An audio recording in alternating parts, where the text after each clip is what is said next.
ज्ञानविरन्दस्य ज्ञानाञ्जनशलाकया चक्षुरुन्मिलितं येन तस्मै श्रीगुरवे नमः। श्रीचैतन्यमनोभीष्टं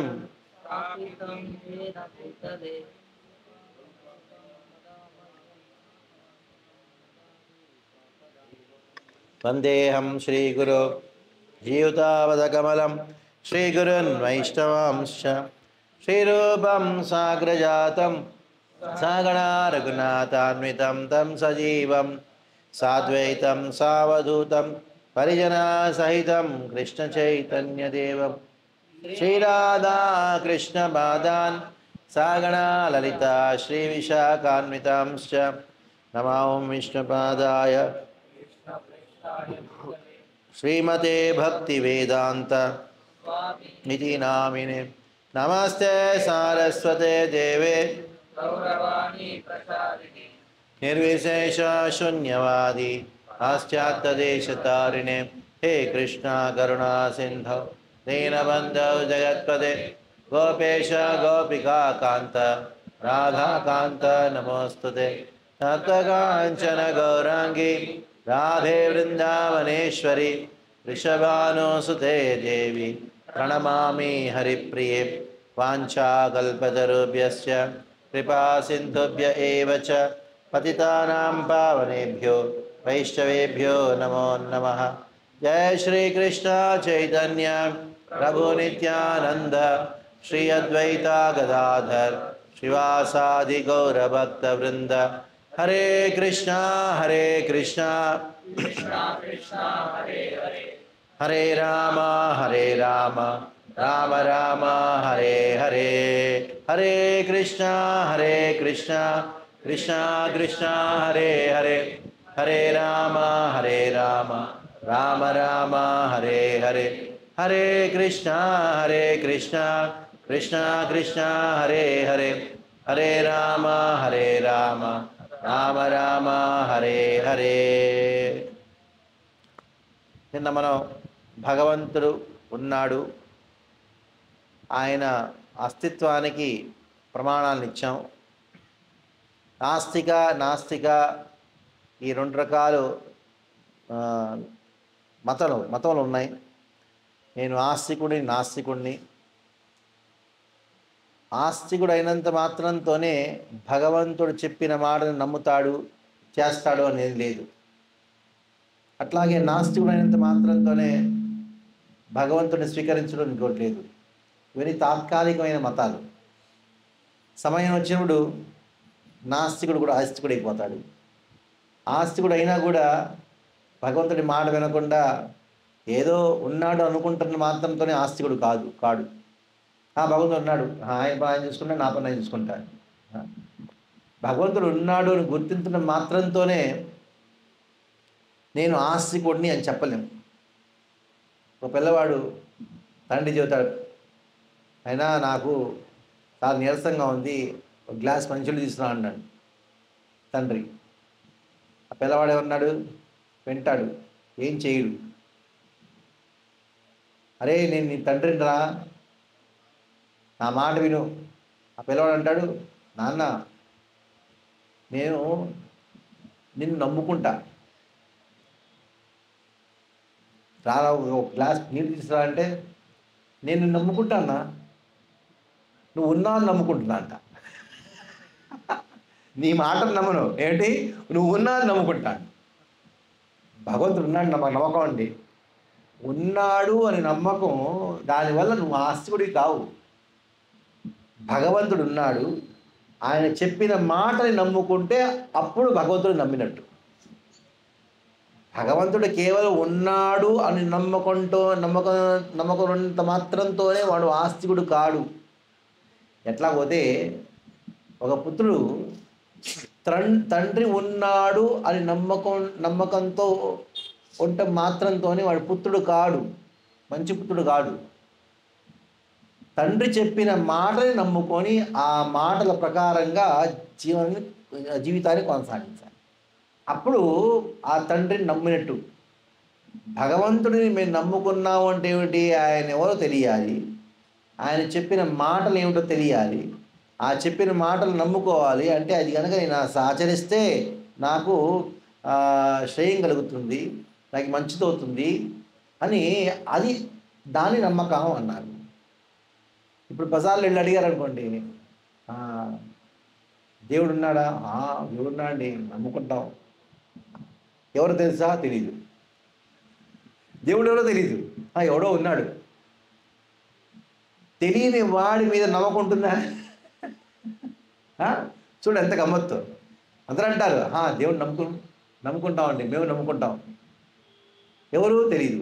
ఆ తెలియని వాడి మీద ఎట్లా నమ్ముకోలేం? ఇంకొకటి, నమ్ముకోవటం అంటే ఏమిటి? ఆయన చెప్పిన మాట కూడా తెలియాలి కదా. ఆ చెప్పిన మాట తెలుసుకోవటమే కాదు, దాన్ని మీద ఆచరణ కూడా చేయాలి.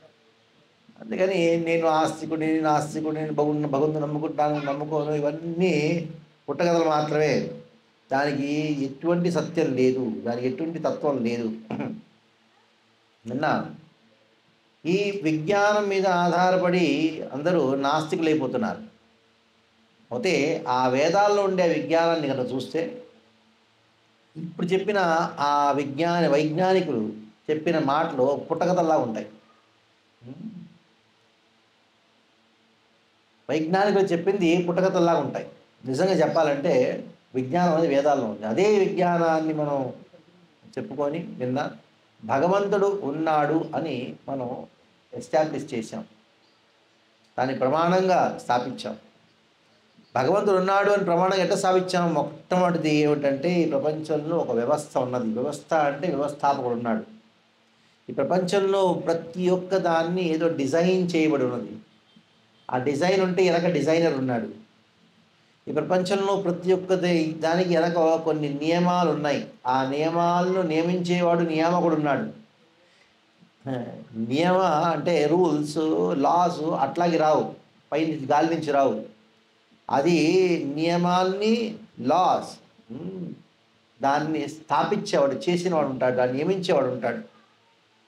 అదే కాకుండా ఈ ప్రపంచంలో ప్రతి ఒక్కటి సృష్టి అయి ఉన్నది కాబట్టి, సృష్టి అవుతే సృష్టికర్త ఉన్నాడు.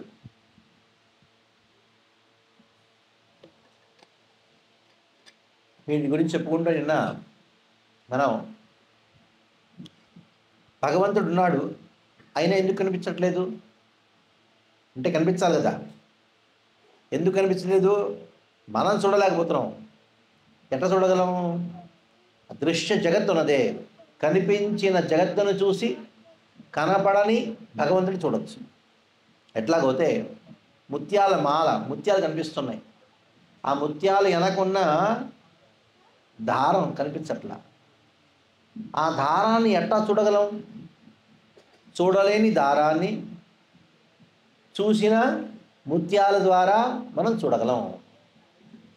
అది అట్లాగే ఈ నక్షత్రాలు, గ్రహాలు అన్నీ ఉన్నాయి, అన్నీ ముత్యాలలాగా ఉన్నాయి.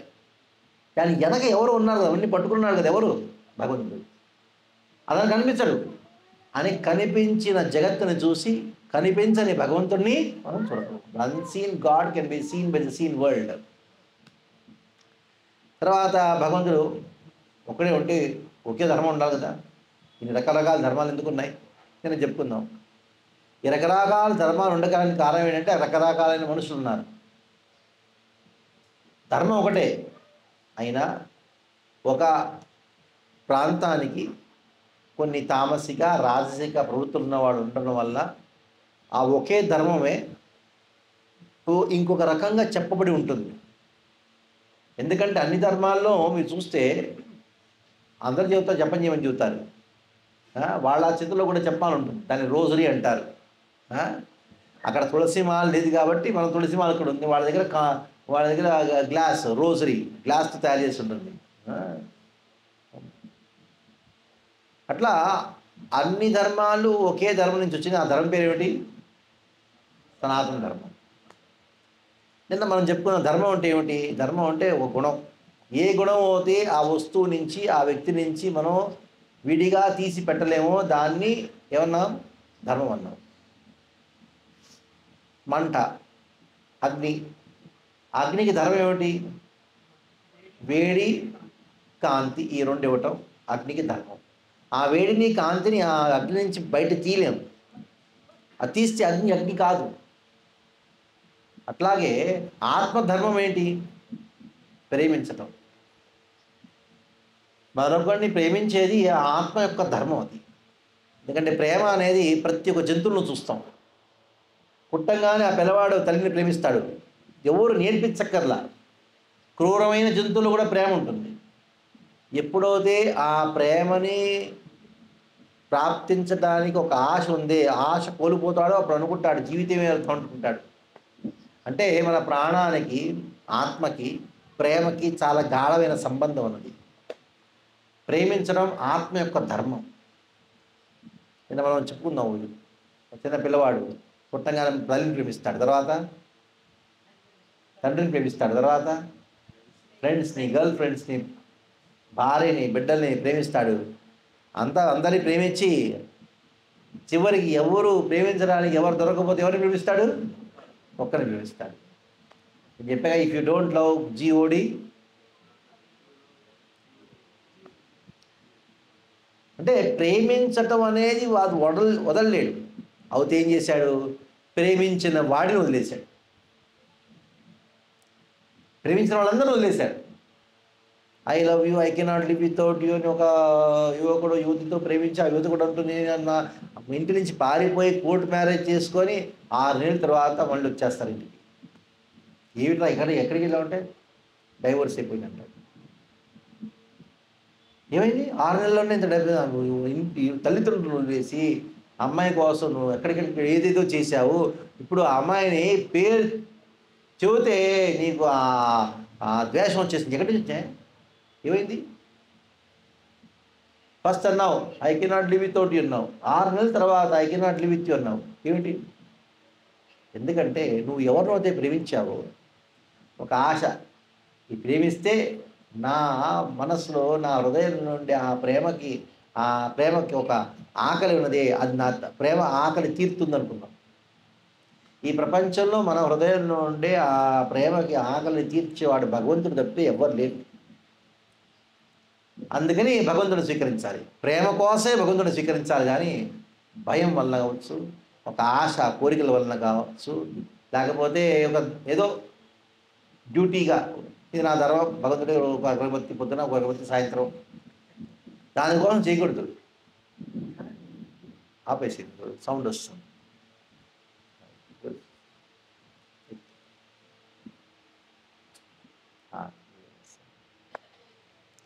అందుకని భగవంతుడు స్వీకరించడానికి ఒకే కారణం ఏమిటి? ప్రేమ కోసం. అందుకని భగవంతుడు స్వీకరించడం మనకు అత్యంత ఆవశ్యకత. ఇది మీకు కావాలి, మాకు అక్కర్లేదు, అట్లా కాదు, అందరికి అవసరమే. ఎమర్జెన్సీగా ఎవరికన్నా అవసరం అంటే భగవంతుడు స్వీకరించడమే. అంటే భగవంతుడిని ప్రేమించడం అది సనాతన ధర్మం. మన ధర్మం ప్రేమించడం అవుతే సనాతన ధర్మం ఏమిటి? భగవంతుడిని ప్రేమించడం. ఏ కార్యం వల్ల అయితే మనకి భగవత్ ప్రేమని సాధించగలమో ఆ కార్యాన్ని ధర్మం అన్నారు, సనాతన ధర్మం అన్నారు. అందుకని సనాతన ధర్మ, భగవత్ ప్రేమ, ఈ రెండిటికి ఏం తేడా లేదు. సనాతన ధర్మ అంటే భగవత్ ప్రేమ, భగవంతుడి ప్రేమ. అందమే మన హంస సనాతని అంటారు. సనాతని అంటే ఏమిటి? ఒకతన్నాడు రామ్ టెంపుల్ ఓపెనింగ్లో, ఒకతను నా దగ్గరికి వచ్చాడు, హంస సనాతని హే అన్నాను. అదే అందరూ సనాతని అన్నా. ఇంగ్లాండ్లో ఉన్నాడు కూడా సనాతని అన్నాడు. అందరూ సనాతని అన్నా. ఎట్లా? అందరూ ఆత్మలు కాబట్టి సనాతనే. ఒకే ధర్మం అందరిది, సనాతన ధర్మం. అంటే ఏమిటి? భగవంతుడి యొక్క ప్రేమని సాధించేది ఏ విధానం ద్వారా అయితే భగవత్ ప్రేమని సాధిస్తామో దాన్ని సనాతన ధర్మ అన్నారు. ఇప్పుడు భగవంతుని ప్రేమించడం సనాతన ధర్మం అవుతే, మన జీవితం ముఖ్య ఉద్దేశం అవుతే, ఎవరినైతే మనం ప్రేమిస్తున్నామో అతని గురించి తెలుసుకోవాలి కదా. మొట్టమొదట భగవంతుడిని తెలుసుకోవాలి. ఎవరు ఆ భగవంతుడు, ఎవరు పరమ సత్యం, ఎవరు, దాని గురించి ఇవాళ మనం చెప్పుకున్నాం. Who is God? ముఖ్యమైన విషయం అది. ఈ గాడ్, GOD, దేవుడు, దానికి మొట్టమొదటి పరిభాష, దేవుడు అనే ఆ పదానికి మొట్టమొదటి పరిభాష అంటే డెఫినేషన్ ఏమిటి? ఫస్ట్ డెఫినేషన్, ప్రిలిమినరీ డెఫినేషన్, ప్రారంభకమైన పరిభాష ఏమిటి? యతో వా ఇమాని భూతాని జాయంతే జాతాని జీవంతి యత్ ప్రళయం అభిషం విశంతి తద్బ్రహ్మ తద్విజ్ఞాస్వాత్. ఇంగ్లీష్లో దేవుడిని జీఓడి అంటారు కదా, జీఓడి. జీ అంటే ఏమిటి? జనరేటర్. ఓ అంటే ఏంటి? ఆపరేటర్. డి అంటే డిస్ట్రాయర్. ఎవరి నుంచి అవుతే ఈ ప్రపంచంతో జనరేట్ అయిందో అంటే ఎతో వా ఇమాని భూతాని జాయంతే, ఎవరి నుంచి అయితే ఈ ప్రపంచం అంతా వెలబడిందో అంటే ఎవరైతే ఈ ప్రపంచాన్ని సృష్టి చేశారు, సృష్టి చేసిన తర్వాత ఎవరి వలన అయితే ఈ ప్రపంచం అంతా ప్రపంచంలో మనమందరం జీవించగలుగుతున్నాం. ఏన జాతాని జీవంతి, ఎవరి వలన అయితే సృష్టి మెయింటైన్ అయి ఉంటుందో. యత్ ప్రయంతి, ప్రళయం అయిన తర్వాత ఎవరిలో అయితే అన్నీ ప్రవేశిస్తాయో, ప్రపంచంతో ప్రవేశిస్తుందో, జనరేటర్, ఆపరేటర్, డిస్ట్రాయర్, అతని దేవుడు అన్నాం. జీఓడి, గాడ్ అన్నాం. కొంతమంది అంటారు ఈ ప్రపంచాన్ని దేవుడు కనుక సృష్టిస్తే దేవుడిని ఎవరు సృష్టించారు అడుగుతారు కదా. ఇప్పుడు దేవుడిని ఎవరైతే సృష్టించాడో అతను దేవుడు. సృష్టించిన వాడు దేవుడు కాదు, సృష్టించబడిన వాడు దేవుడు కాదు, సృష్టించేవాడు దేవుడు. కానీ ఈ ప్రశ్న తప్పు. ఈశ్వర పరమకృష్ణ సచిదానంద విగ్రహ అనాదిరాదిర్ గోవింద సర్వకారణ కారణం. అనాదిర్ అంటే ఏమిటి? ఎవరికి పోతే ఆది లేదు, ఆదిర్ ఆయన అన్నిటికీ ఆది, గోవింద సర్వకారణ కారణం. సర్వకారణ కారణం, అన్ని కారణాలకి ఆయనే కారణం. మిమ్మల్ని ఎవరైనా అడిగారు ఉంటాయి, మీరు ఎవరిని అడిగారు మీరు ఎక్కడి నుంచి వచ్చామంటే నా తండ్రి నుంచి వచ్చాడు. మీ తండ్రి ఎక్కడి నుంచి వచ్చి ఆయన తండ్రి నుంచి వచ్చాడు. ఆయన ఎక్కడి నుంచి వచ్చాడు? ఆయన తండ్రి నుంచి వచ్చాడు. అంటే చెప్పుకుంటూ వెళితే అందరి తండ్రులకి తండ్రిగా ఉండేవాడు ఎవరు? దేవుడు. ఎవరిని చూస్తే అందరూ వచ్చారు, ఎవరైతే అందరినీ సృష్టించాడు అతను దేవుడు, గాడ్ అన్న. కొంతమంది అంటారు, నేను ఒప్పుకోను, దేవుడి సృష్టించడానికి ఇంకేదో దేవుడు కావాలి, ఆ దేవుడు సృష్టించడానికి ఇంకేదో దేవుడు కావాలి. అట్ట కాదండి. యాడ్ ఇన్ఫినిటం వెళ్ళదు. ఏదో ఒక వస్తువు వచ్చిందంటే ఇంకేదో వస్తువు నుంచి వచ్చింది, అది ఎక్కడి నుంచి ఇంకెక్కడ వచ్చింది. మూల కారణం ఉండాలి, మూల కారణం లేకుండా ఈ సృష్టి జరగదు.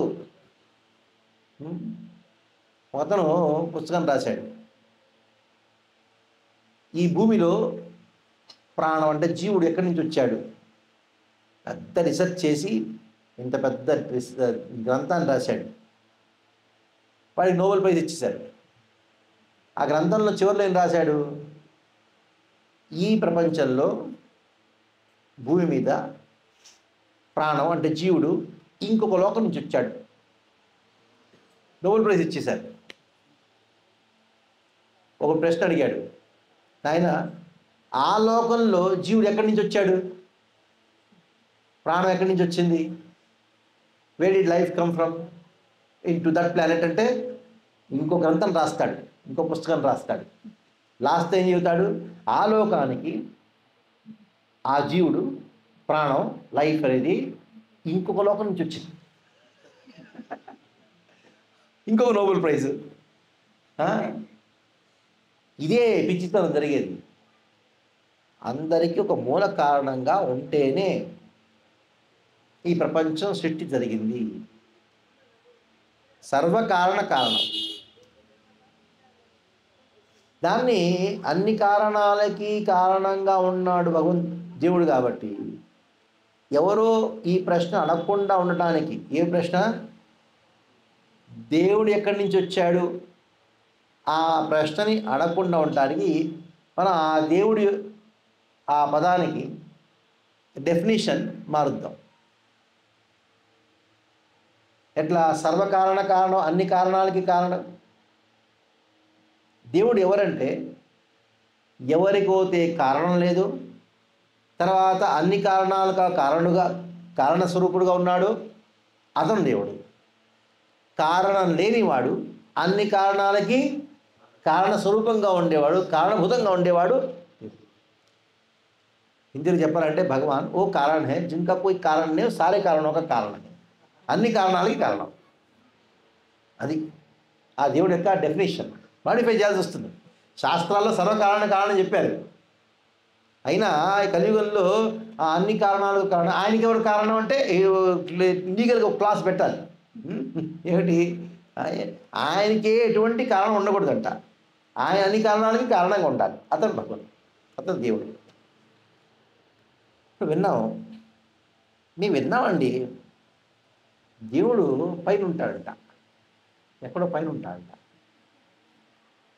అచ్చా, పైవాడండి దేవుడు, పైవాడు అంటారు కదా. హిందీలో ఊపర్వాలా అంటారు. ఊపర్వాలా జారే. ఊపర్ నీచే లేడా, కింద లేడా, పక్కన లేడా, వెనక లేడా. దేవుడి గురించి 3 రకాలు జనాలు అనుకుంటారు. కొంతమంది అంటారు దేవుడు అన్ని చోట్ల ఉన్నాడు, సర్వవ్యాపిగా ఉన్నాడు, ఇదొకటి. రెండోది దేవుడు ఎక్కడున్నాడంటే మన హృదయంలో ఉన్నాడు, కొంతమంది చెబుతారు.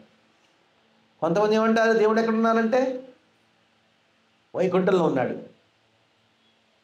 ఈ 3 రకాల మతాలు ఉన్నాయి. దేవుడు ఎక్కడున్నాడు, సర్వవ్యాపిగా అన్ని చోట్ల ఉన్నాడు. రెండోది మన హృదయంలో ఉన్నాడు. మూడో మతం ఏమిటి, భగవంతుడు వైకుంఠంలో ఉంటే అన్ని చోట్ల ఎట్లున్నాడు అయ్యా?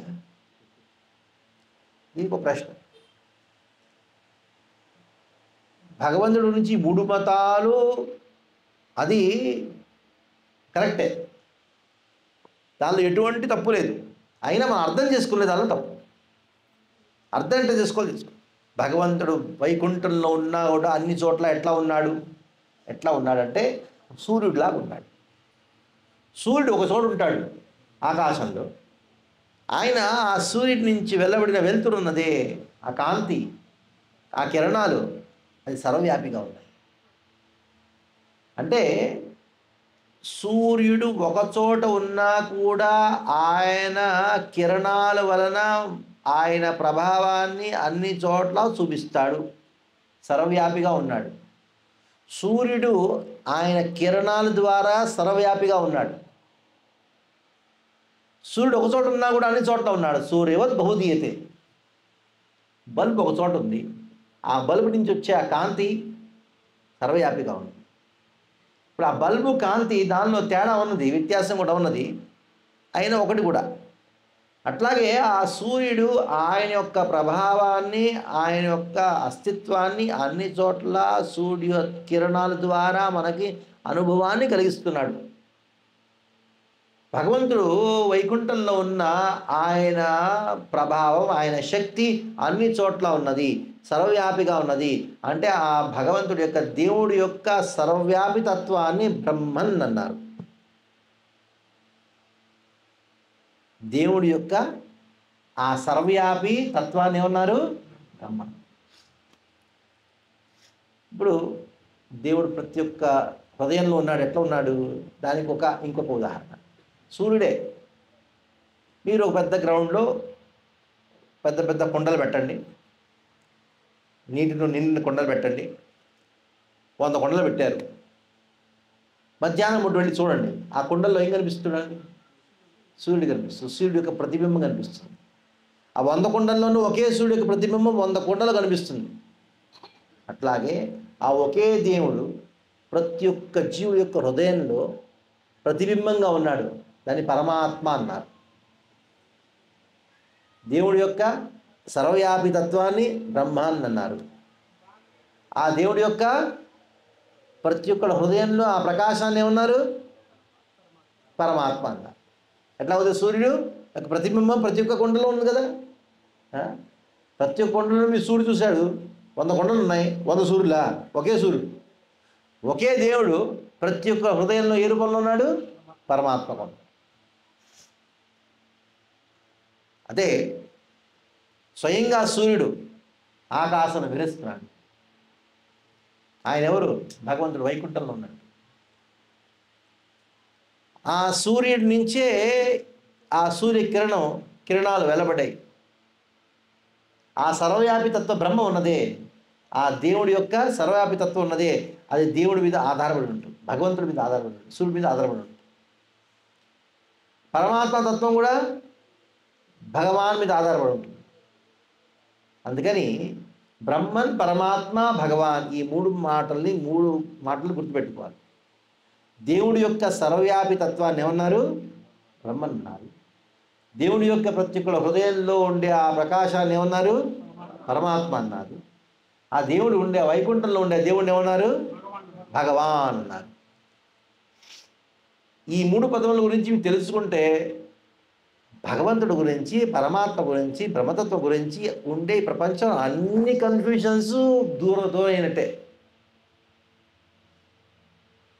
అన్ని కన్ఫ్యూషన్ దూరం అయినట్టే. ముఖ్యంగా మన ఆంధ్ర తెలంగాణలో తెలుగు నాడులో అందరూ కన్ఫ్యూజ్ అయి ఉంటారు. ఆ కృష్ణ పరమాత్మ అంట, ఆ కృష్ణ పరమాత్మ సరే హ్యాపీగా ఉన్నా అంటాడు, వైకుంఠం అంటాడు. అంత కన్ఫ్యూజ్ అయిపోయారు. ఏమిటిది? ఆ కృష్ణ పరమాత్మ, ఆత్మస్వరూపులారా, అంత కన్ఫ్యూజనే. ఎందుకు? ఈ బ్రహ్మ, పరమాత్మ, భగవాన్ ఈ మూడు పదముల యొక్క తత్వాన్ని తెలుసుకోలేకపోవటం వలన ఎవరు తెలియవలసిన మనకి స్పష్టంగా మన ప్రభుపాద వారు మంచి ఉదాహరణ ఇస్తారు. ఇప్పుడైతే ఎలక్ట్రికల్ ట్రైన్స్ వచ్చినాయి, కానీ చిన్నప్పుడు స్టీమ్ ఇంజిన్ ఎంతమంది చూసారు? స్టీమ్ ఇంజిన్ చూసారా? స్టీమ్ ఇంజిన్ చూసారుగా. దూరంగా చూసాము. ఫస్ట్ టైం ఎవరో రైల్వే స్టేషన్కి వెళ్ళారు, దూరంగా చూసి ఎక్కడ ట్రైన్ వస్తుంది, ఏం కనిపిస్తుంది? కేవలం పొగ మాత్రమే కనిపిస్తుంది. దూరంగా దేవుణ్ణి దూరం నుంచి దేవుణ్ణి చూస్తే మీకు ఆ పొగ కనిపిస్తుంది అంటే బ్రహ్మతత్వే సాక్షాత్కారం అవుతుంది. అట్లాగే ఆ రైలు కొంచెం దగ్గర రాగానే కనిపిస్తుంది, ఏదో ఉందే, పావులాగా ఉందే అంటాడు. దానికి ఏదో ఆకారం ఉన్నట్టు, అది పరమాత్మ తత్వ సాక్షాత్కారం. అదే మూడో తత్వం ఏంటి? దగ్గర రాగానే ఆ ట్రైన్ చూస్తాం. ఎట్టుంది ట్రైను? നല്ല కంపార్ట్మెంట్స్ ఉన్నాయి, ఇంజిన్స్ ఉన్నాయి, డిస్ట్రిబ్యూటర్ ఉంది, అన్నీ ఉన్నాయి, బర్త్స్ ఉన్నాయి, సీట్స్ ఉన్నాయి, అన్నీ ఉన్నాయి. అదే భగవత్ సాక్షాత్. ట్రైన్ని దగ్గరగా చూస్తే ఆ ట్రైన్ స్వరూపాన్ని మీరు నిజంగా చూసినట్టు. అట్లాగే భగవత్ సాక్షాత్కారం అన్నదే అది ముఖ్యమైన సాక్షాత్కారం. తర్వాత పరమాత్మ, తర్వాత బ్రహ్మ సాక్షాత్కారం. ఈ దేవుడి యొక్క డెఫినేషన్లో మనం తెలుసుకునేప్పుడు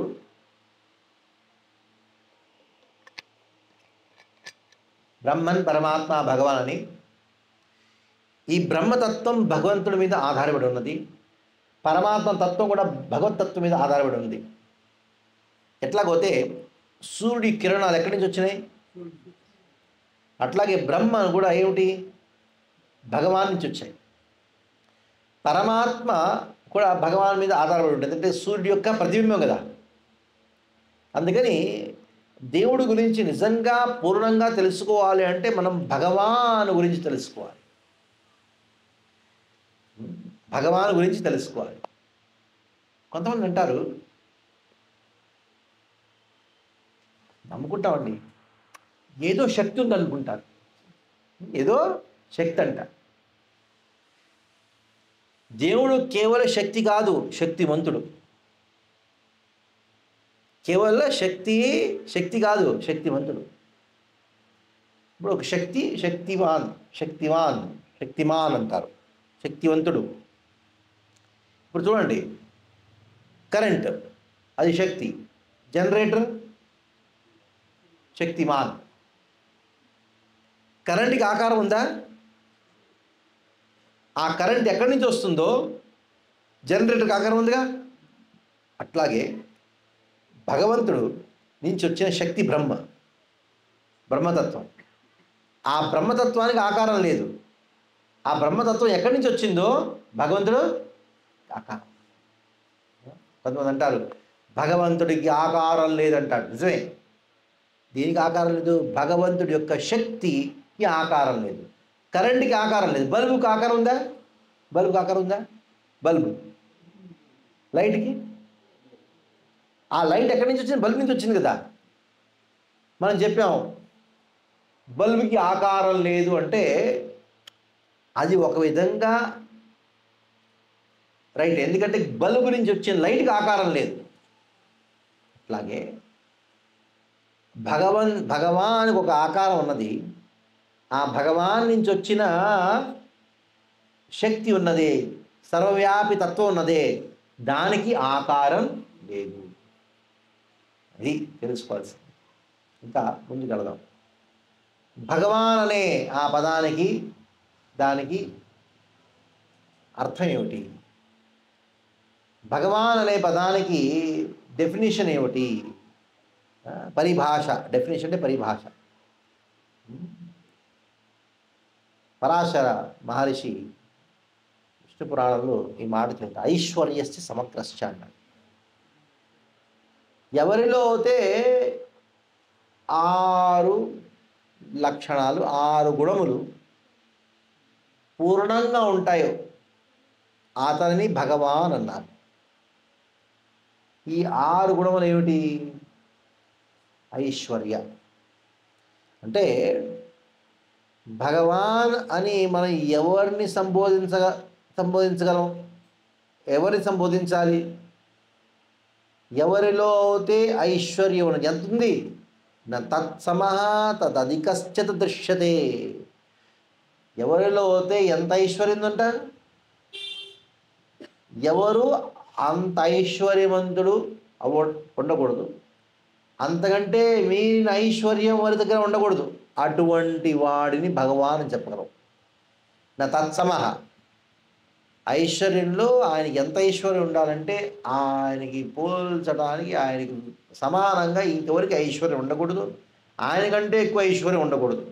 అటువంటి వాడిని భగవాన్ చెప్పాలి. ఐశ్వర్యం కాదు, జ్ఞానం. భగవాన్ ఎవరు? ఎవరిలో అయితే ఎంత జ్ఞానం ఉందంట అటువంటి సమానం అయిన జ్ఞానం ఇంకెవరికి ఉండకూడదు, అంతకంటే మీరి జ్ఞానం కూడా ఇంకెవరికి ఉండకూడదు. సంపూర్ణ జ్ఞానం ఎవరిలో ఉందో, సంపూర్ణ ఐశ్వర్యం ఎవరిలో ఉందో, సంపూర్ణమైన అందం ఎవరిలో ఉందో, సంపూర్ణంగా యశ కీర్తి ఎవరిలో ఉందో, సౌందర్యం, కీర్తి, జ్ఞానం, బలం కూడా ఎవరిలో అంత బలం ఉండాలి. ఎంత బలం? ఎవరికి బలవంతుల్లో ఆయన కంటే గొప్ప బలవంతుడు ఎవరు ఉండకూడదు, సమానంగా కూడా ఎవరు ఉండకూడదు. అటువంటి వాడిని మనం భగవాన్ అని చెప్పగలం. ఏమిటా గుణంలో? ఐశ్వర్యం, జ్ఞానం, కీర్తి, అందం, బలం, వైరాగ్యం. ఈ 6 గుణములు ఎవరిలో అయితే నిండి ఉన్నాయో, సంపూర్ణంగా ఉన్నాయో, అతన్ని మనం భగవాన్ అని చెప్పగలం. ఇప్పుడు ఒక చిన్న మాట, మనం ఒక వ్యక్తిని ఎట్లా పరిచయం చేస్తాం?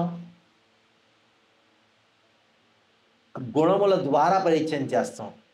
చాలా అందమైన వాడండి, చాలా గొప్పవాడండి, చాలా కీర్తి పొందినవాడండి, పరమ వైరాగి అండి అంటే మన పర్సనాలిటీ. విన్నారా పేరు పర్సనాలిటీ? మన పర్సనాలిటీ దేని మీద ఆధారపడి ఉంటుంది? గుణముల మీద ఆధారపడి ఉంటుంది. ఎవరి దగ్గర అయితే గుణములు ఉన్నాయో వాళ్ళ దగ్గర ఒక పర్సనాలిటీ ఏమన్నారు? తెలుగులో ఉంటారు పర్సనాలిటీ, వ్యక్తిత్వం అన్నారా? వ్యక్తిత్వం. ఎవరి దగ్గర అయితే గుణములు ఉంటారో వాళ్ళ దగ్గర ఒక వ్యక్తిత్వం ఉన్నట్టు, ఎవరి దగ్గర అయితే ఆ వ్యక్తిత్వం ఉంటుందో ఆయన ఒక వ్యక్తి, ఒక పర్సన్. భగవాన్ దగ్గర ఈ 6 గుణములు ఉండటం వల్ల ఆయనకు ఒక వ్యక్తిత్వం ఉన్నది. ఆ వ్యక్తిత్వం ఉండటం వల్ల ఆయన ఒక వ్యక్తి, భగవంతుడు ఒక వ్యక్తి, ఒక పర్సన్. ఏదో ఒక లైట్ కాదు, ఏదో శక్తి కాదు, ఆయన ఒక వ్యక్తి, ఆయన ఒక పర్సన్. ఎట్లాగోతే మన మిత్రుడు ఒక వ్యక్తి, మీ భార్య, మీ భర్త ఒక వ్యక్తి, పర్సన్. ఆ వ్యక్తిలో ఏముంటాయి? ఎమోషన్స్ ఉంటాయి. ఈ ఎమోషన్స్ ఉన్నాయే, ఆ భగవంతుడిలో కూడా ఎమోషన్స్ ఉన్నాయి. ఎందుకంటే అది వ్యక్తి కదా. మనకోసారి కోపం వస్తుంది, మన కోపం వస్తుంది. మనలో కోపం ఎందుకు వచ్చింది? మూల రూపంలో భగవంతుడిలో కోపం అనే ఆ గుణం ఉన్నది కాబట్టి మనలో కూడా కోపం వచ్చింది. ఆ కోపం అనే ఒక భావన, ఒక ఎమోషన్ ఉంది, భగవంతుడిలో ఉంది కాబట్టి మనకు వచ్చింది. ఎందుకంటే అన్నిటికీ మూలభూతంగా భగవంతుడే కదా. అన్నిటికీ కారణం. అన్నీ ఎక్కడి నుంచి వచ్చాయి? భగవంతుడి నుంచి వచ్చాయి కదా. మనకి ఏదో ఒక రకంగా అనిపిస్తుంది, నాకు ఫ్రెండ్స్ ఉండాలి, ఫ్రెండ్స్తో ఆడుకోవాలి, ఎవరితోనో మాట్లాడుకోవాలి, మనం మనసులో వచ్చింది. ఎందుకు వచ్చింది ఆ భావన? మూల రూపంలో భగవంతుడిలో కూడా అటువంటి కోరిక ఉన్నది. భగవంతుడు అనుకుంటాడంట, నాకు కూడా ఫ్రెండ్స్ కావాలి, నేను ఎవరితో ఆడుకోవాలనుకుంటాడు. ఒక చిన్న మీకు ఉదాహరణ ఇస్తా. చిన్నప్పుడు మా రైల్వే కాలనీలో ఉండేవాళ్ళం. ఇక్కడ ప్రతి ఇంట్లోనూ 2-3 మామిడి చెట్లు ఉండేవి. ఎన్ని మామిడికాయలంటే కింద పడిపోయి కుళ్ళిపోయేవి. ప్రతి ఇంట్లో అన్ని మామిడి పళ్ళు ఉండేవి. ఎంతకాలం తినేవాళ్ళం. అయినా చిన్నపిల్లలు ఏం చేసేవాళ్ళంటే, ఆ పెద్ద ఆఫీసరు ఆయనకి పెద్ద బంగ్లా ఇచ్చారు. ఆ పెద్ద బంగ్లా 5-6 చెట్లు ఉండేవి, మామిడి చెట్లు.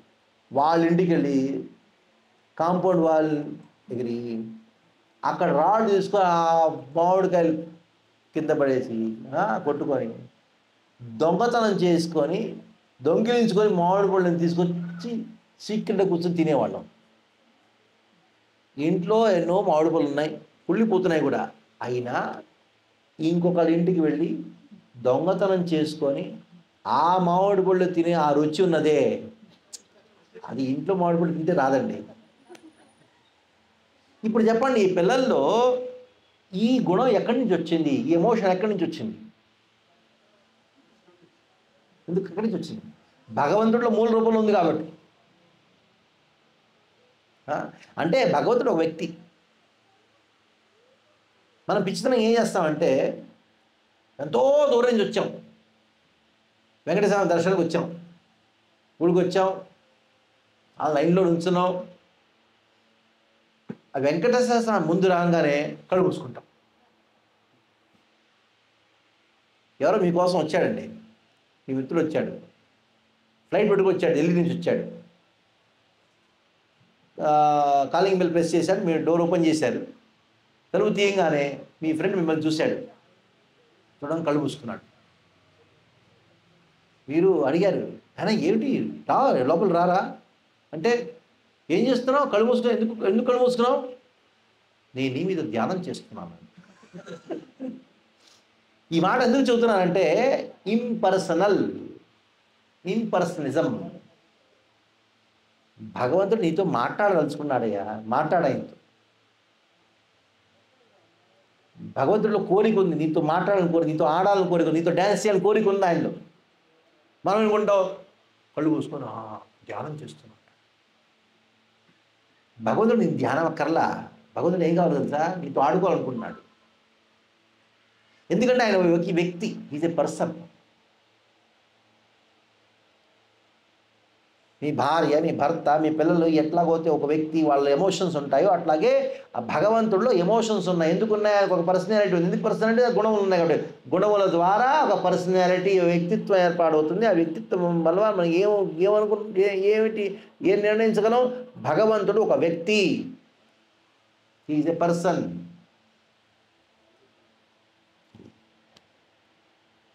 ఇప్పుడు ఇంకొక ప్రమేయం ఇద్దాం.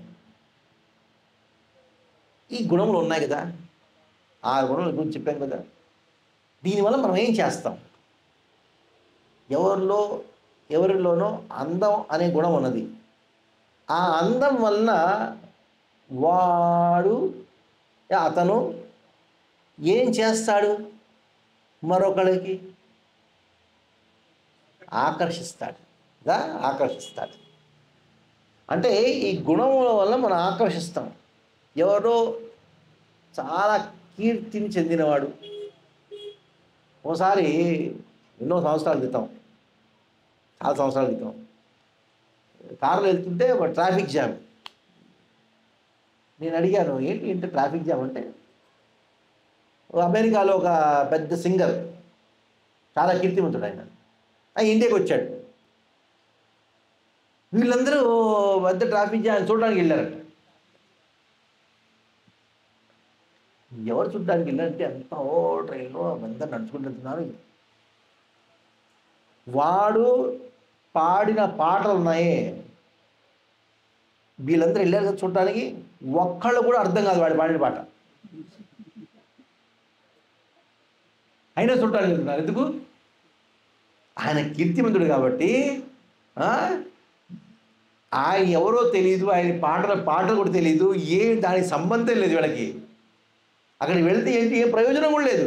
వాళ్ళకి ఏదో డబ్బులు దొరుకుతాయి, ఏమి లేదు, ఎటువంటి ప్రయోజనం లేదు. అయినా చూసాం అవి వెళ్ళి చూసి వచ్చాం, ఒక సాటిస్ఫాక్షన్ అంతే. అంటే ఆ కీర్తి కలిగిన వాడు కాబట్టి వాడు ఏం చేస్తున్నాడు, ఆ కీర్తి వలన ఆకర్షిస్తున్నాడు. ఈ గుణముల్లో స్వాభావికంగా ఆకర్షణ శక్తి ఉంటుంది. ఎవరిలో ఎంత మటుకు పోతే ఆ గుణంలో అంత మటుకు వాడు అట్రాక్టివ్ అవుతాడు. ఆకర్షణ. కొంతమంది వైరాగులు ఉంటారు, వాళ్ళు కూడా ఆకర్షిస్తాడు. వైరాగ్యం అనేది కూడా గుణమే. ఇప్పుడు వచ్చాడు ఒక మస్క్, ఎవరు పట్టుబెట్టి ఎలిన్ మస్క్ హైదరాబాద్ వస్తే అది చూడటానికి వెళ్తారు. భారీ వచ్చాడు, వాడి వల్ల రూపాయలు లాభం లేదు, నష్టమే. ట్రాఫిక్ వెళ్ళి రావడం, పెట్రోల్ నష్టమే, ఏం లేదు.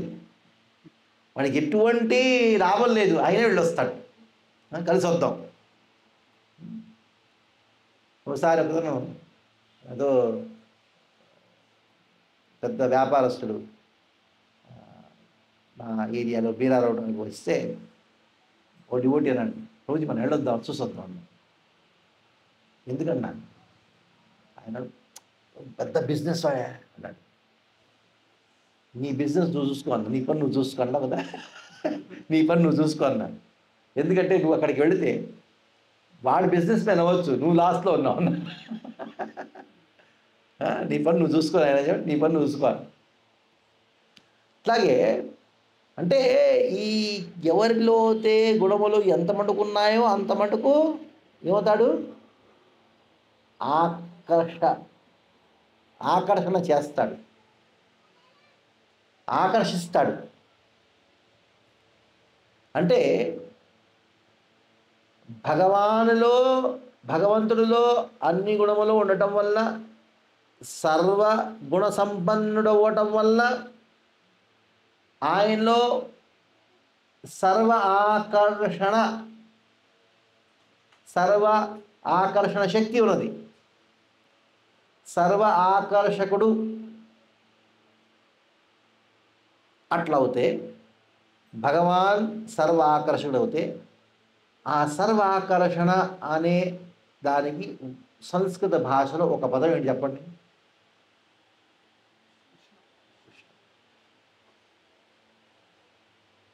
కృష్ణ అనే పదానికి అంత కర్షయతి కృష్ణ. ఇప్పుడు చూడండి, ఆకర్షణ అనే పదంలో కృష్ణ ఉంది. కృషి భూవాచక శబ్ద. ఇప్పుడు ఆకర్షణ నుంచి ఇంగ్లీష్లో ఆకర్షణ ఏమంటారు? అట్రాక్షన్. దానిలో కూడా ఉంది, ఈ ఆకర్షణ పదం ఉన్నది, దాని నుంచి వచ్చింది. ఇప్పుడు భగవంతుడు సర్వ ఆకర్షకుడు అవుతే, సర్వాకర్షుడికి ఒక పదం కృష్ణుడు అవుతే, భగవంతుడు ఎవరు? కృష్ణుడు. నేను చెప్పలేదు, మీరే చెప్పారు. ఎందుకంటే by definition Bhagavan is all attractive. All attractive means Krishna. Then who is Bhagavan? ఆ కృష్ణుడు ప్రూవ్ చేశాడు, నేను భగవానుని అని ప్రూవ్ చేశాడు. ఎట్లా? సిద్ధం చేశాడు. అందం ఉండాలి కదా, ఆయన అందం. శరత్ పూర్ణిమ రాత్రిపూట వంశీవట కింద నుంచొని ఆయన వేణువాదన చేస్తే కోట్ల కొద్ది గోపికలు పరిగెత్తుకు వచ్చారు ఆ కృష్ణుడిని చూడటానికి. ఆ కృష్ణుడి అందరినీ చూసి మోహితులైపోయారు. బ్రహ్మదేవుని తిట్టమని పెట్టాడు. బ్రహ్మ, ఏమిటిది నువ్వు ఆ రెప్పలు, కంటి రెప్పలను నువ్వు సృష్టి చేశావు, ఇది మేము కట్ చేయాలనుకుంటున్నావు. ఎందుకంటే ఆ కంటి రెప్పలను కృష్ణుడిని నిరంతరంగా చూసి ఆ కృష్ణుడి యొక్క సౌందర్యాన్ని త్రాగలేకపోతున్నావు. అందుకని నీకు సృష్టి చైతన్యం రాదు అని బ్రహ్మను తిట్టేశారు.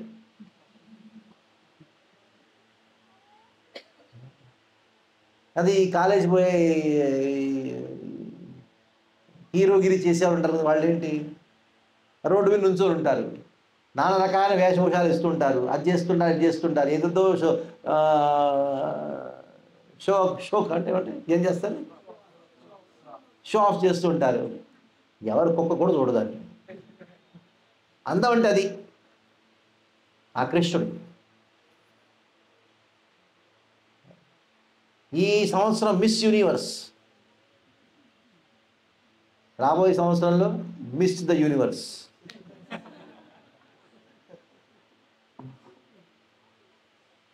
రాబోయే సంవత్సరంలో నెక్స్ట్ ఇయర్ వచ్చి ఇంకొక క్రౌన్ పెడుతుంది. అడుగుతారు ఏమో ఈ కోతి ఎక్కడి నుంచి వచ్చాను. లాస్ట్ ఇయర్ ఒక సంవత్సరం పోయింది, అంత పోయినట్టే.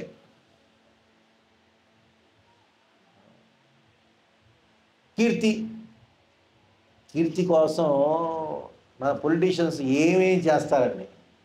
పల్లెటూరు ట్రక్ పంపించి అందరినీ పట్టుకొచ్చి ఆ సభలో కూర్చోబెడతారు. చెబుతుంటాడు, వాళ్ళకి ఏం చెబుతున్నాడో వాళ్ళకి అర్థం కావట్లా.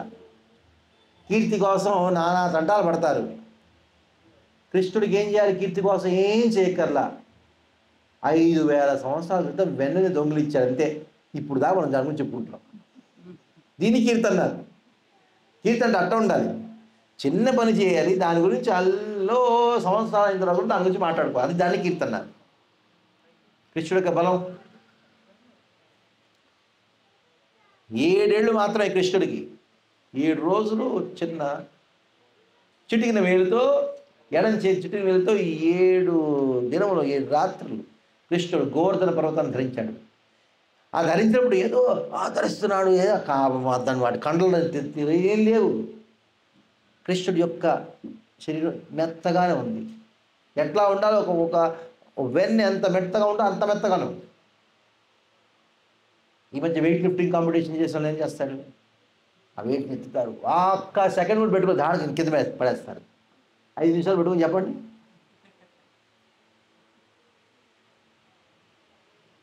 దాన్ని శక్తి అన్నారు.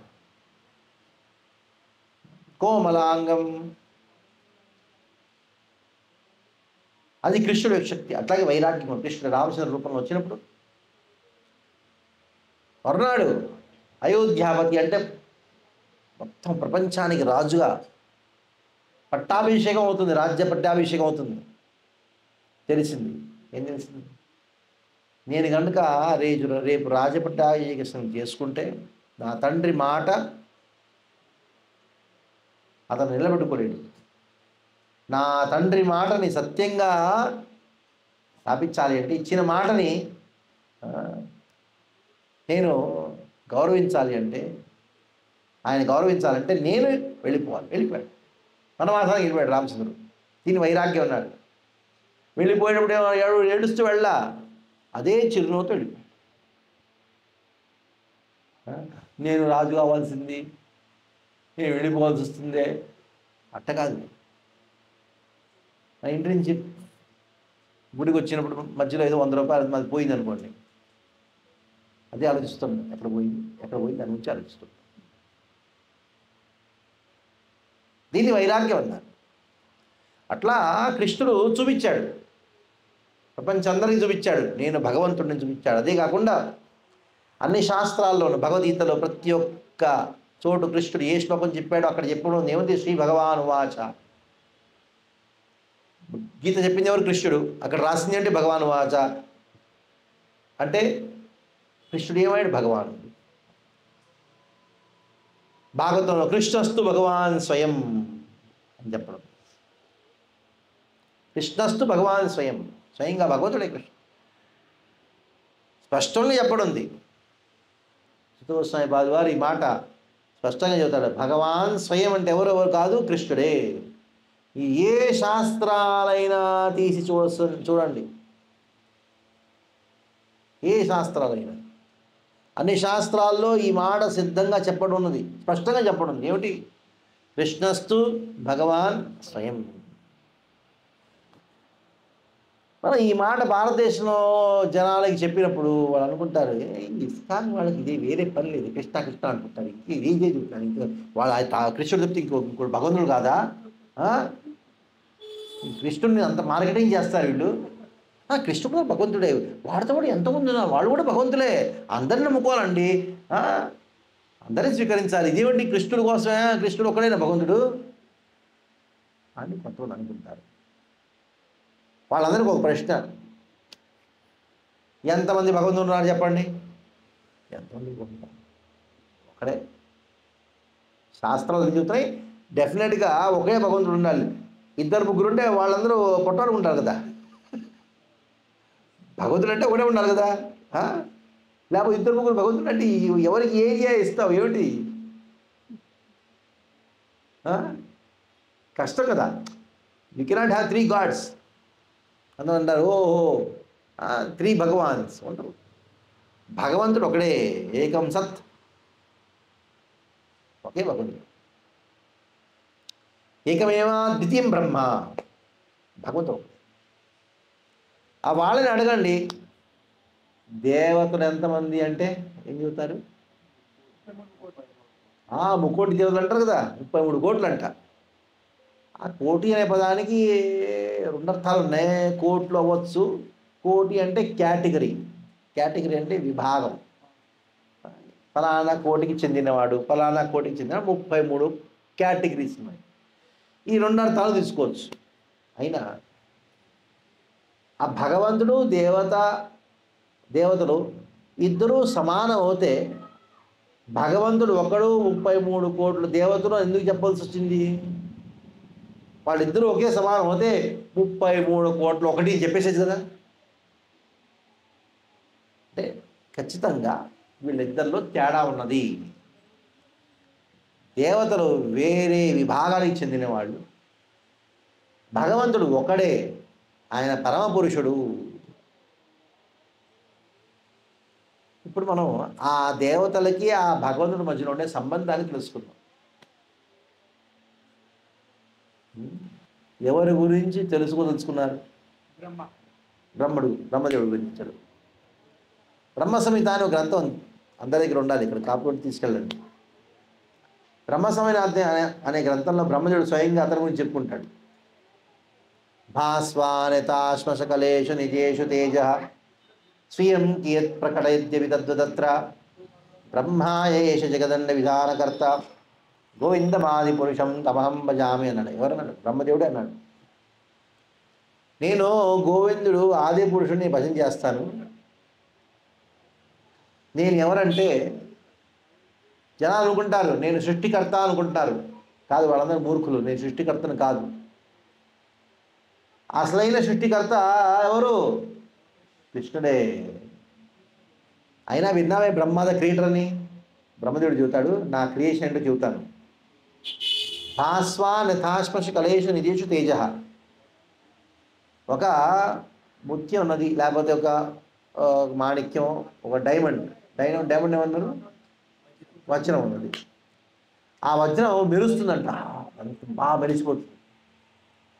ఆ వజ్రం మెరవడానికి కారణం ఏమిటి? అక్కడ దాని నుంచి లైట్ వస్తుందా? కాదు, ఇంకెక్కడి నుంచో ఆ సూర్యుడి నుంచో కాంతిని తీసుకొని వజ్రం మన ముందు మెరుస్తుంది. బ్రహ్మదేవుడు ఉంటాడు, నేను అందరి ముందు మెరుస్తున్నాను. ఏ రూపంలో? సృష్టికర్త రూపం మెరుస్తున్నాను. నా నుంచి వచ్చింది కాదు. ఆ మెరుపు ఎక్కడి నుంచి వచ్చింది? కృష్ణుడిని నుంచి శక్తి తీసుకొని కృష్ణుడు తయారు చేసిన ఆ సృష్టికి తత్వాలు ఉన్నాయి. ఆ తత్వాలు తీసుకొని నేను సృష్టి చేస్తున్నాను. తర్వాత ఆ సృష్టికర్తగా నేను కీర్తిని సాధిస్తున్నాను. అది నా శక్తి వలన కాదు, అది కృష్ణుడి శక్తి వలన. బ్రహ్మదేవుడే మన సంప్రదాయానికి ఆచార్యుడు. సృష్టి అవంగానే బ్రహ్మదేవుడు పుట్టాడు నాభికమల నుంచి. స్పష్టంగా ఆ ఫోటోను చూసే ఉంటారు. గర్భోదాక్ష విష్ణు, ఆయన నాభి కమలం నుంచి ఒక కమలం పుడితే అక్కడి నుంచి బ్రహ్మదేవుడు పుట్టాడు. అంటే బ్రహ్మదేవుడు ఎవరు? కృష్ణుడు యొక్క పుత్రుడే. బ్రహ్మదేవుడి యొక్క సృష్టి జరిగితే ఆయన సృష్టికర్త ఎక్కడ? ఎట్లా? అదే కాకుండా బ్రహ్మదేవుడు మన ఆచార్యుడు. ప్రతి శ్లోకంలో ఆయన ఏం చెబుతాడు? గోవిందం ఆది పురుషం తమహం భజామి, గోవిందమ తమహం భజామి. నేను భజన చేస్తాను. బ్రహ్మదేవుడు కృష్ణుడికి భజన చేస్తాడు. ఆయన భక్తుడు బ్రహ్మదేవుడు. ఇట్లా బ్రహ్మదేవుడి గురించి ఎన్నో మాటలు చెప్పచ్చు. ఆయన చెప్పడం చాలు. ఇంకెవరి గురించి మీరు అనుకుంటున్నారు? శివుడు. శివుడి గురించి వస్తే రేపు ఇంకా ఎలాబరేట్గా చెప్పుకుందాం. శివుడి గురించి శివరాత్రి, రేపు మహాశివరాత్రి. అయినా మీరు అడిగారు కదా, కొంచెం చెప్పుకుందాం. శివుడు ఎవరు? శివుడు గురించి బ్రహ్మదేవుడు చెబుతాడు బ్రహ్మసంహితాలని. ఏం చెబుతాడు? క్షీరం యథాదతి వికార విశేషయోగా సంజాయతే రహిత పృథగస్తి హేతో యం శంభుతామితా సమపేది కార్యాత్ గోవిందమాది పురుషం తమహం భజామి అన్నాడు. శివుడు ఎట్లా అంటే దాదాపు కృష్ణుడు లాంటి వాడే, దాదాపు. ఆయన కృష్ణుడు కాదు. ఎట్లాగంటే బ్రహ్మదేవుడు శివుడి గురించి చెబుతూ అన్నాడు, పాలు పెరుగుగా మారుతుంది. పాలుని తోడేస్తే పెరుగుగా మారుతుంది. పెరుగుని మళ్ళీ పాలుగా మార్చండి, మార్చగలరా? అట్లాగే కృష్ణుడు శివుడు రూపాన్ని ధరించాడు. ఆయన శివుడు మళ్ళీ కృష్ణుడు కాదు. ఎట్లా? నేను ఎట్లా అర్థం చేసుకోవాలి? ఆ కృష్ణుడి యొక్క మనసులో నేను సృష్టి చెయ్యాలి అని మనసులో వచ్చినప్పుడు బలరాముడుగా ఆ బలరాముడిగా విస్తరిస్తాడు. ఆ బలరాముడి నుంచి 4 రూపాలు వస్తాయి: సంకర్షణ, ప్రద్యుమ్న, రుద్ర, వాసుదేవ. అక్కడ ఆ సంకర్షణుడి నుంచి ఇంకొక 4 రూపాలు: సంకర్షణ, ప్రద్యుమ్న, రుద్ర, వైకుంఠంలో. అట్లా అనంత కోటి చతుర్వ్యూహాలు ప్రకటిస్తే ఆఖరి చతుర్వ్యూహంలో ఉండే ఆ సంకర్షణుడు ఉన్నాడే, ఆ సంకర్షణుడు ఒక రూపాన్ని ధరిస్తాడు. మహాసంకర్షణ అనే రూపాన్ని ధరిస్తాడు. ఆ మహాసంకర్షణ అనే ఆ స్వరూపం నుంచి ఒక అవతారం వస్తుంది. దాన్ని మహావిష్ణు అన్నారు. ఆ మహావిష్ణు నుంచి గర్భోదాక్ష విష్ణు, దాక్ష. ఇప్పుడు ఈ మహావిష్ణు ఏం చేస్తాడంటే చూస్తాడు. సైక్షత. ఎవరిని చూస్తాడు? ప్రకృతిని చూస్తాడు. ఆ మహావిష్ణు కళ్ళ నుంచి 2 కిరణాలు, 2 రేస్ వెళ్ళబడతాయి. ఒకటి జీవశక్తి, ఇంకోటి కాలశక్తి. ఆ జీవశక్తి, కాలశక్తి, ఆ 2 శక్తులు, కృష్ణుడి యొక్క 2 శక్తులు ప్రకృతి అని దుర్గా భౌతిక శక్తితో కలిసినప్పుడు ఒక రూపం ప్రకటిస్తుంది. దాన్ని శంభు అన్నారు. దీని గురించి ఇంకా చక్కగా రేపు చెప్పుకుందాన్ని. అయినా చెప్పుకోవాల్సింది ఏంటంటే, ఈ శివుడు ఎవరో కాదు, ఆ దాదాపు కృష్ణుడే. అయినా ఆయన కృష్ణుడు సమానంగా కాదు. ఎందుకంటే భౌతిక ప్రకృతి ఉన్నది దుర్గా, దానికి డైరెక్ట్ టచ్లో ఉంటాడు. ఎట్లాగోతే పాలు దానిలో కొంచెం పెరుగుతో తోడేస్తే అది పెరిగైపోతుంది. పెరుగు దాదాపు పాలులాగానే ఉంటుంది, అయినా పాలు కాదు అది. అట్లాగే శివుడు దాదాపు భగవంతుడే, అయినా భగవంతుడు కాదు. దాదాపు భగవంతుడు అయినా కాదు. ఆయన స్వరూపం ఏంటి? ఆయన ఇళ్ళు అడగండి, శివుడిని ఇళ్ళు అడగండి. శివుడిని ఎవరు అడిగారు? మీరు ఎవరంటే వైష్ణవం, నేను వైష్ణవుడు అంటాడు. వైష్ణవానాం యథాశంభు. వైష్ణవంలో చాలా ప్రసిద్ధి కీర్తిని చెందినవాడు ఎవరు? శివుడు. వైష్ణవానాం యథాశంభు. ఇప్పుడు మనందరం దక్షిణ భారతంలో అందరూ విష్ణు సహస్రనామం వింటాం. పార్వత్యువాచ తక్కేనుపాయ లగునా విష్ణోర్నామ సహస్రశ. పార్వతి అడిగింది శివుడితో, ఏమండి మీరు రోజు విష్ణు సహస్రనామం చదువుతారు, అన్ని శ్లోకాలు ఉన్నాయి, నేను ఒక స్త్రీని, నాకు అంత స్మరణ శక్తి లేదు, అంత ఓపిక కూడా లేదు, నేను చదవటం నాకు బిజీగా ఉంటాను. నేను తక్కేన ఉపాయన లగున. లగున అంటే ఒక తేలికైన సరళమైన ఉపాయం చెప్పు నాకు చెప్పనంటే ఈశ్వరోవాచ శ్రీరామ రామ రమేతి రమే రామే మనోరమే సహస్రనామ తత్తుల్యం రామనామలా అని ఎవరు చెప్పారు ఇది? ఈశ్వరోవాచ, శివుడు చెప్పాడు. ఎవరికి? పార్వతికి. వరాలనే విను, నువ్వు సహస్రనామ తత్తుల్యం ఈ విష్ణు సహస్రనామం ఉందే అది అంతా మొత్తం చెప్పలేకపోతే ఏం చెప్పు? రామనామాన్ని చెప్పు అంతే. రాముడి పేరు రామ ఎందుకు? రమేతి మనోరమే, మన మనసుకి ఆనందాన్ని కలిగించేవాడు కాబట్టి ఆయన పేరు రామ.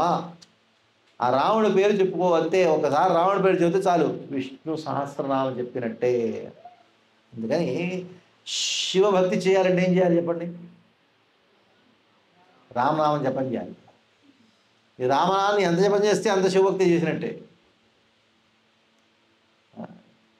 శివుడి ప్రసన్నించాలంటే ఏం చేయాలి? రామనామాన్ని జపించాలి. అలాగే ఎవరెవరైతే శివభక్తి చేశారు, శివుడి యొక్క మహిమని తెలుసుకోకుండా వాళ్ళందరూ చనిపోయారు, వాళ్ళందరూ చచ్చారు. రావణాసుడు చనిపోయాడు కదా. కొంతమంది అనొచ్చు, కాదు శివుడు కృష్ణుడు భక్తి ఎట్టవుతాడు? విన్నాం కదండి, బాణాసుడు యుద్ధం జరిగేటప్పుడు బాణాసుడితో పక్షం నుంచి శివుడు బాణాసుడు కోసం ఎవరితో యుద్ధం చేశాడు? కృష్ణుడితో యుద్ధం చేశాడు. కృష్ణుడితో యుద్ధం చేస్తే మీరు ఎట్ట చెప్పగలరు శివుడు కృష్ణుడు యొక్క భక్తుడని ఎట్ట చెప్పగలరు? ఇది ఒక గమ్మత్. కృష్ణుడు ఏం చెప్పాడు భగవద్గీతలో? పరిత్రాణాయ సాధూనాం వినాశాయ. ఈ దుష్కృతి అంటే రాక్షసుని చంపుతానని చెప్పాడు కదా. ఆ చంపడానికి కృష్ణుడు అవకాశం దొరకాలి కదా. ఆ రాక్షసులు కనుక కృష్ణుడితో యుద్ధం చేయకపోతే కృష్ణుడు రాక్షసుని ఎట్ట చంపగలడు? అందుకని కృష్ణుడు అనుకున్నాడు, ఇప్పుడు బాణాసుడిని చంపడానికి కృష్ణుడు ప్రతిజ్ఞ చేశాడు. బాణాసుడు కృష్ణుడితో యుద్ధం ఎప్పుడు చేస్తాడు? నేను సపోర్ట్ చేసినప్పుడు. బాణాసుడా నువ్వేం బాధపడ నేను ఉన్నాగా అన్నాడు శివుడు. బాణాసుడు మీరుంటే చాలే యుద్ధం చేస్తానండి. ఏమైంది? అందుకని శివుడి యొక్క కృప ఉన్నదే అది రెండు రకాలు ఉంటాయి. ఒకటి కపట కృప, సకపట కృప, ఇంకోటి నిష్కపట కృప. శివుడు భక్తుల మీద, కృష్ణ భక్తుల మీద కృప చేస్తాడు. ఎట్లా? ఎటువంటి కృపది? నిష్కపట కృప. అదే అసులు ఉన్నారే వాళ్ళ మీద కృప చేస్తాడు. ఎటువంటిది? ఎవరెవరికో ఏ అసుడికో శివుడి యొక్క ఆశీర్వాదం కలిగిందో వాళ్ళందరూ చనిపోయారు. ఇది శివుడి యొక్క గొప్పతనం. రేపు మనం శివాష్టకం చెప్పుకున్నాం. చైతన్య మహాప్రభు శివాష్టకం పాడారు. నమో నమస్తే త్రిదేశేశ్వరాయ. శివుడి గురించి చెప్పుకున్నాం. ఇంకా ఇది శివుడి గురించి. ఇంకెవరి గురించి చూడదలుచుకున్నారు? విఘ్నేశ్వరుడు. విఘ్నేశ్వరుడు చెప్పుకుందాం. బ్రహ్మదేవుడు అంటాడు విఘ్నేశ్వరుడు గురించి, యత్పాద పల్లవ యుగం వినిధాయ కుంభ. టైం ఏంటి? 9 అయిందా? 5 minutes. యత్పాద పల్లవ యుగం వినిధాయ కుంభ ద్వంద్వే ప్రణవస్మయే గణాధిరాజ విఘ్నాన్విహంతు మనమస్య జగత్రయస్య గోవిందమాది పురుషం తమహం భజామి. విఘ్నేశ్వరుడు గురించి స్వయం బ్రహ్మదేవుడు చెప్తాడు. ఏం చెప్తాడు? యత్పాద పల్లవ యుగం. ఎత్ అంటే ఆ గోవిందుడి యొక్క చరణకమలాల మీద దగ్గర ఆయన కుంభ, ఆయన తలని విఘ్నేశ్వరుడు పెడుతున్నాడు, ధ్యానం చేస్తున్నాడు. ఎవరి మీద? నరసింహదేవుడి మీద ధ్యానం చేస్తున్నాడు. ఇప్పుడు విఘ్నేశ్వరుడు నాడే సాధారణమైన వాడు కాదు ఆయన. విఘ్నేశ్వరుడికి ఎన్ని చేతులు ఉన్నాయి? ఎన్ని భుజాలు ఉన్నాయి? చతుర్భుజ. ఏం ధరించాడు? శంఖ చక్ర గదా పద్మ. ఎట్టా ఆయన ఇప్పుడు ప్రస్తుతంగా ఉండే ఆ విఘ్నేశ్వరుడు ఎవరో కాదు, ఆయన ముక్త జీవుడు, వైకుంఠం నుంచి స్పెషల్గా ఆఫీసర్, స్పెషల్ డ్యూటీ. ఆ విఘ్నేశ్వరుడు అనే ఆ పోస్ట్కి యోగ్యులు ఈ ప్రపంచంలో ఎవరు దొరకపోతే ఆ కృష్ణుడే స్వయంగా వస్తాడు, లేకపోతే ఒక ముక్తుడైన జీవుడిని పంపిస్తాడు ఈ పోస్ట్ ఆక్యుపై చేసుకొని. ఏదైనా అవ్వచ్చు. అయినా స్వయంగా ఈ విఘ్నేశ్వరుడు ఆయన స్వరూపం చాలా అద్భుతమైన స్వరూపం. దాని గురించి జాగ్రత్త వినండి. మనం ఎంతమంది చూసే సినిమా వినాయక విజయం చూసారా? చిన్నప్పుడు చూసాను, ఫేమస్ పిక్చర్ అది. దానిలో అందరూ తెలుసు, పురాణ కథలన్నీ తెలుసు. పార్వతి ఆ శరీరం నుంచి ఆ చందన లేపనకి చక్కగా మంచి పిల్లవాడిని తయారు చేసింది, ప్రాణం పోసింది. పుత్రుడుగా విఘ్నేశ్వరుడు తయారయ్యాడు. శివుడు వచ్చాడు, లోపలికి వెళ్తే వెళ్ళడానికి వీల్లేదన్నాడు. నాతో యుద్ధం చేయాలన్నాడు. యుద్ధం జరిగింది. ఏమైంది యుద్ధంలో? శివుడు అన్నాడు, ఓ నీ శక్తిని చూసి నేర్చుకున్నా, ఈ ఏ వరం కావాలన్నాడు. విఘ్నేశ్వరుడు, నాకు వరం ఏమొద్దు, నాతో ఫైటింగ్ చేయన్నాడు. శివుడు కోపం వచ్చి త్రిశూలం వేశాడు, నరికేశాడు. పార్వతి వచ్చింది, వచ్చి ఏడవడం మొదలుపెట్టింది. అంత సీన్ అంత గుర్తుందా? ఏడవడం మొదలు పెడితే శివుడు అనుకున్నాడు ఏం చేయాలి ఇప్పుడు, మళ్ళీ ప్రాణం పోయాలి కదా. దానికోసం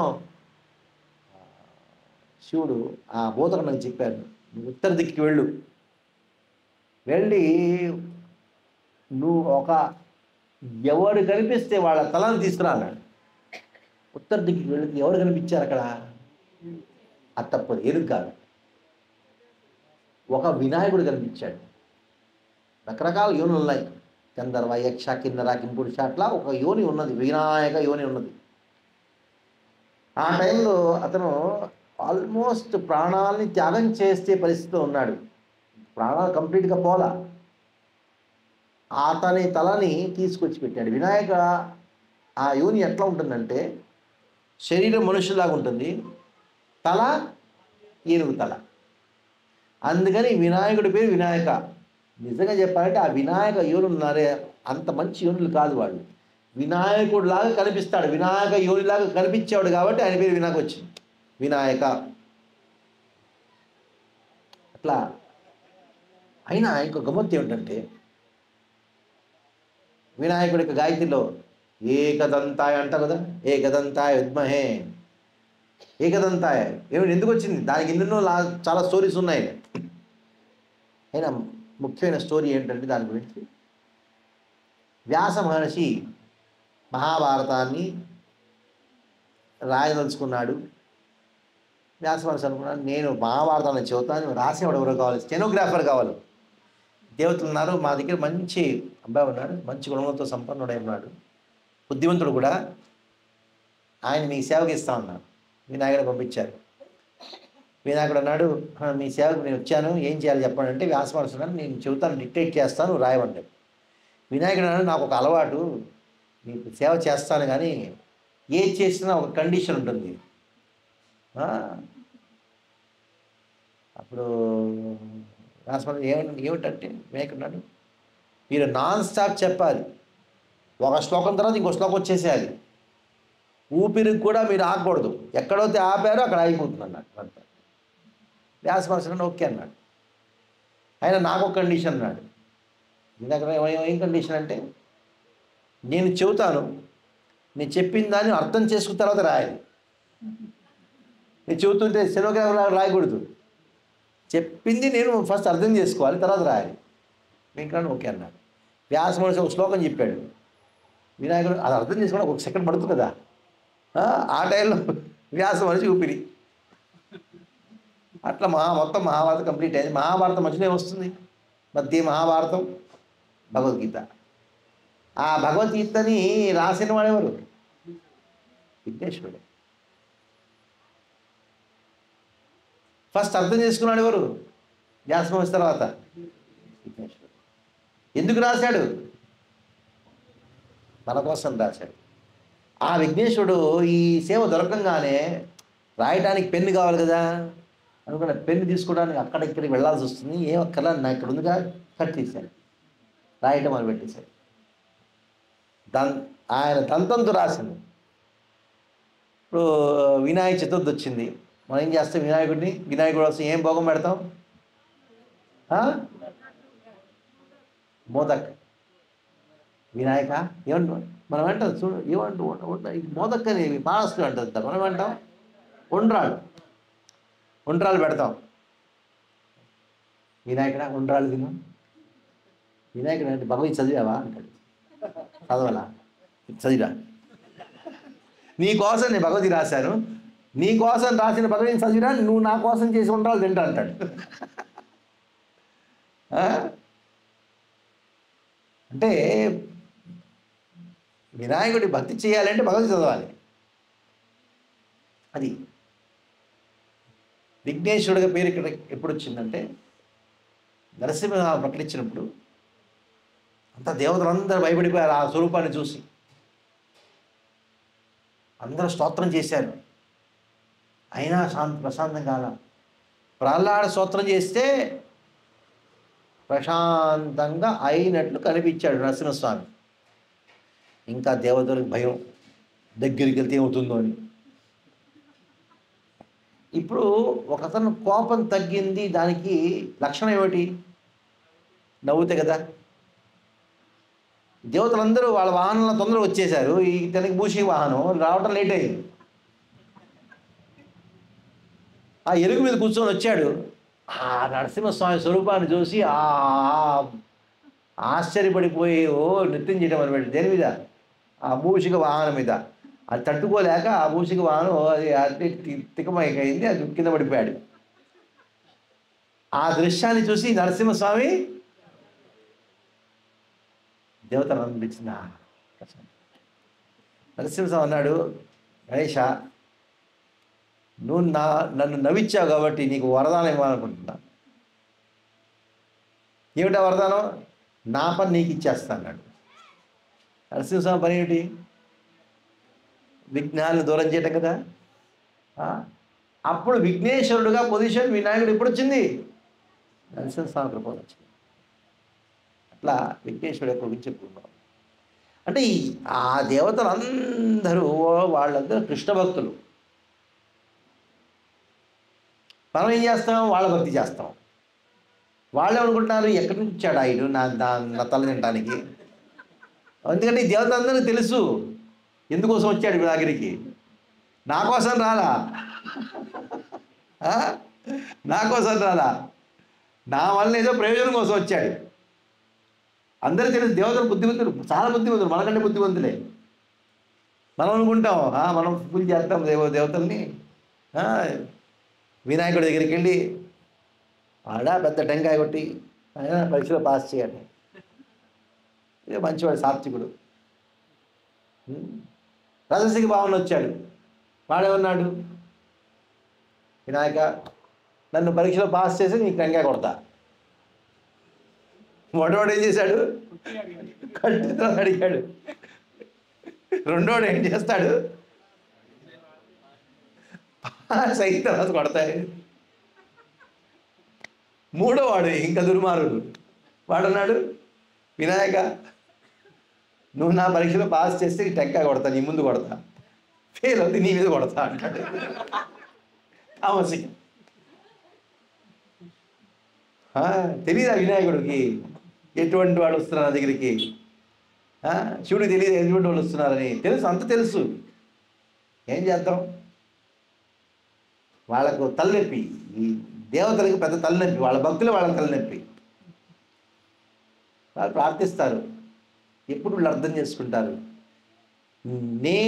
మేము ఎవరిని ఆరాధిస్తున్నావో వాళ్ళని నువ్వు ఆరాధించు, దానికోసం వాళ్ళు నచ్చుకుంటారు. అది దేవతల ఆరాధన అక్కర్లేదు. రెండు పదాలు ఉన్నాయి, ఒకటి ఆరాధన, ఇంకోటి ఆదరం. ఆరాధన, ఆదరం, ఆదరించటం. ఆరాధన కేవలం కృష్ణుడికి మాత్రమే, ఆదరించటం దేవతలకి. అందరినీ ఆదరించాలి. దేవతల్ని ఆదరించండి, కృష్ణుడిని ఆరాధించండి. ఇదే ఫార్ములా, అయిపోయింది. కృష్ణుడిని ఆరాధించండి, దేవతల్ని ఆదరించండి. ఇంకా మనసు ఇన్ని సంవత్సరాల నుంచి నేను ఆ వ్రతము ఈ వ్రతము చేస్తున్నా కదా, ఎట్ట వదిలేయగలను, వదిలేస్తే ఆ వినాయకుడు కోపగిస్తాడేమో, ఈ సంవత్సరం వినాయకుడు పెట్టబోతే ఏమవుతుందో నాకు, ఈ సంవత్సరం నేను ఆ వ్రతం చేయకపోతే ఈ వ్రతం చేయకపోతే ఎన్ని రకరకాల వ్రతాలు ఉన్నాయి కదా. ఇండియాలో, భారతదేశంలో వ్రతం అంటే చాలా ఫేమస్. కూర్చొని జపం చేయమంటే చేయరు, వ్రతం చేస్తారు. ఏకాదశి ఏకాదశి ఉంది ఒకరోజుగా, మీకు తెలియదండి. నేను 9 రోజులు చేస్తాను. ఏం ఏం ఒకే పూట తింటా అంతే. 9 రోజులు నవరాత్రి వ్రతం అంటే చాలా స్ట్రిక్ట్గా చేస్తా.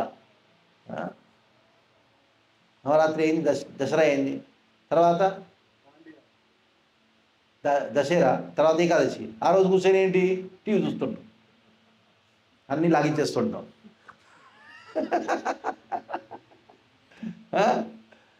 ఏకాదశి రోజు దశమి, దశమి దశమి కదా, విజయదశమి, తర్వాత ఏకాదశి వస్తుంది కదా, ఏకాదశి చేయం అన్న.